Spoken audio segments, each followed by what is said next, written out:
guys, Austin here at True Automotive. Today we're going to be working on our shop Tundra. It is a 2022. It is currently on a Westcott lift kit. We are going to be swapping out the rear suspension for a Dobinsons spring and NRR rear shock setup.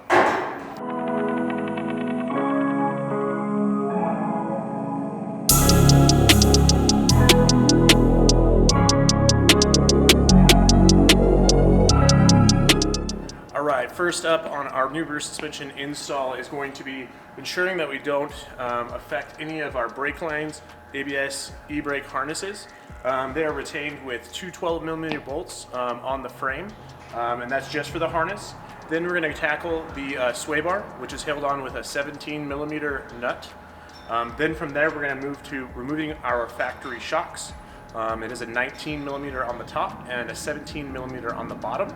I do like to put a jack underneath the axle when removing the shocks, just to ensure that the axle is not under any load.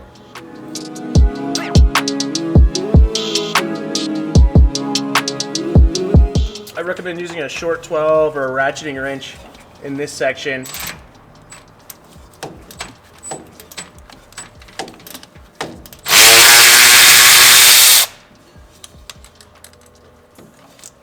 Alright, so now we've got our brake lines out of the way. This is actually a brake line and an electronic line for the electronic e-brake. They're very sensitive, so just be careful, but you'll see how much slack I have there. Now we're going to move over towards our sway bar, and we're just going to disconnect our sway bar link at the frame side.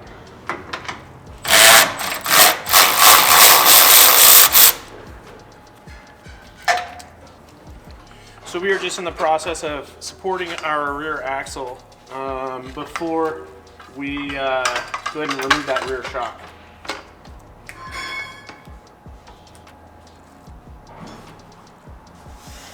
On the rear shock, we're going to start by removing our lower bolt down here. This is going to be a 17mm.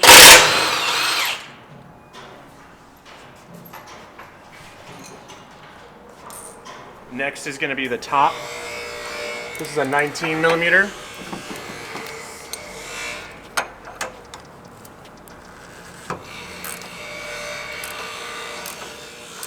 If it spins, you can put a wrench on there. Hopefully.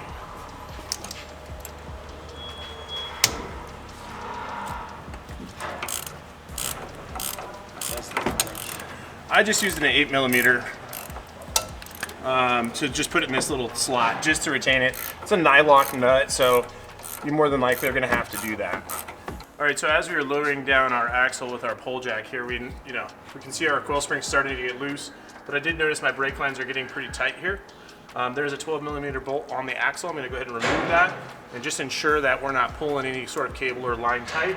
I'm going to go ahead and remove the 12mm holding this wiring harness on as well. All right, now that we have everything to have enough slack, we've got our shock out. Now it's time to remove the coil spring. We currently have the Westcott rear spacer lift in the rear of this truck, so our spring is a little bit taller, but we're still able to droop it out and hopefully remove the coil spring easily.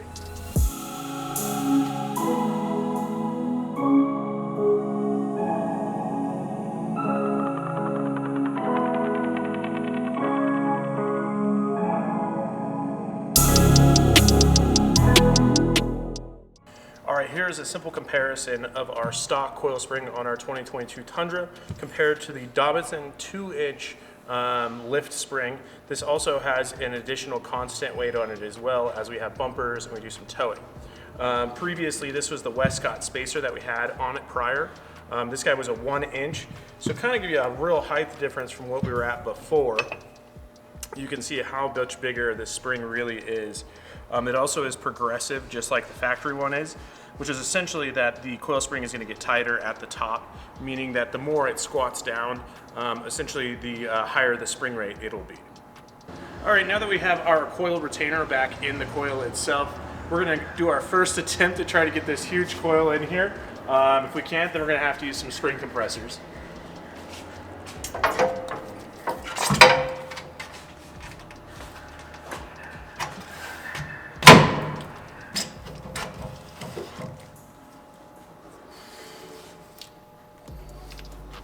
Rotate it around. All right, now that we've got our coil spring in, I will say it was not terrible, but it was a little tricky to get it in. Two people are better than one. You also want to make sure that your lower coil is in the correct bucket. And essentially now we're going to go ahead and put our rear shock back on. We're going to do one side at a time.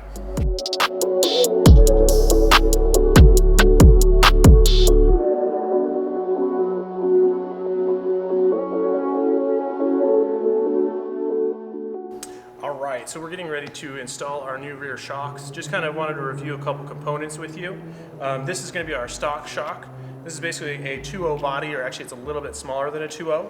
Our Dobinson is going to be a 2.5. It's also going to be has a reservoir with adjusters as well. Another thing that you will note is the actual extended length is considerably longer.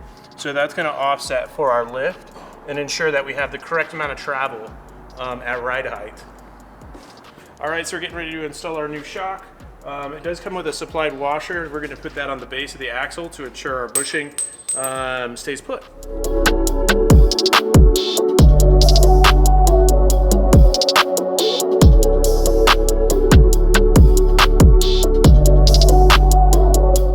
Alright, now that we've got the shock loosely put in place, I've gone ahead and tightened the 19 on the top of the shock. We're going to go ahead and tighten the 17 on the lower of the shock. And then we're going to go ahead and get the reservoir mounted to the shock body.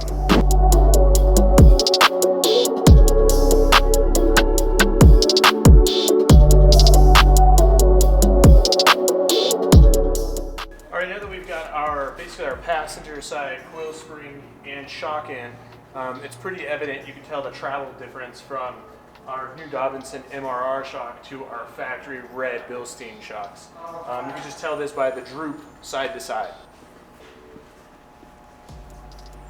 Alright, we are just basically repeating the process that we did on the passenger side to the driver's side. You'll notice this coil spring went in considerably easier on the driver's side as the track bar mounts to the axle on the passenger side. I always start with the essentially the passenger side or the track bar side first.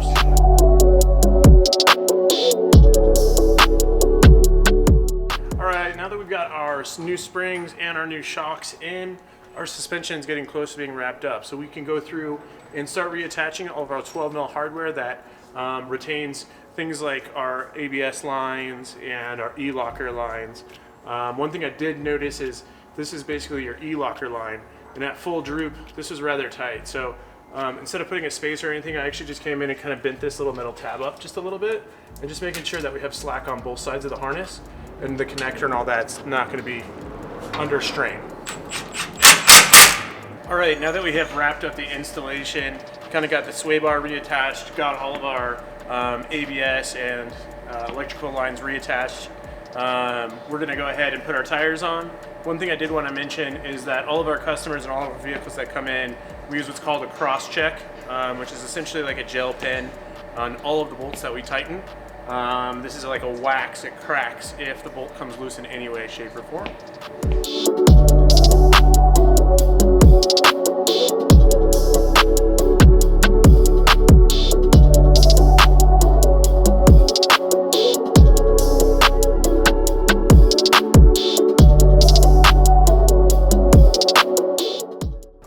We have now wrapped up the rear suspension on the 2022 Tundra. We were able to take it for a quick little test drive, and I must say the truck feels considerably more planted. We mostly did some street driving. Can't wait to go out and hit a trail with it. Also, the truck now has a truck-like stance. With my additional weight, the truck was actually sagging quite a bit. We picked up about 2 inches of height over our Westcott spacer lift. Again, the spring is going to be a lot stiffer and is designed for a constant weight like my tent and bumpers. Thanks guys for staying tuned. Please feel free to give us a comment below. We really want to hear what you guys want to see us work on next, or what mods you think we should put on the truck next.